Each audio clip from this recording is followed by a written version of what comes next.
తెలంగాణలో పలువురు ఐఏఎస్ల బదిలీలు జరిగాయి. పదోన్నతుల బదిలీలుగా తెలుపుతూ పలువురిని తన పేషీలో చేర్చుకుంది ప్రభుత్వం. ఊహించినట్టుగానే యువ ఐఏఎస్ అధికారిని ఆమ్రపాలికు బాధ్యతలు దక్కాయి. హెచ్ఎండిఏ జాయింట్ కమిషనర్గా ఆమెను నియమించింది. డిప్యూటీ సీఎం ఓఎస్డీగా కృష్ణభాస్కర్, అగ్రికల్చర్ డైరెక్టర్గా B Gopi, TSPCL chairman and managing డైరెక్టర్గా ముషరఫ్ అలీ ఫరూకీని ప్రభుత్వం నియమించింది.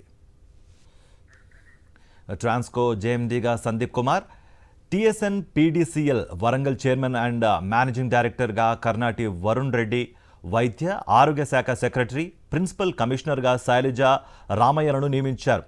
విద్యుత్ డిపార్ట్మెంట్లో ఐఏఎస్లు బదిలీలు పెద్ద ఎత్తున జరిగాయి.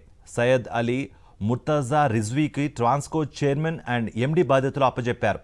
ఇటీవలే డి ప్రభాకర్ రాజీనామా చేసిన నేపథ్యంలో ఈ పరిణామం చోటు చేసుకుంది.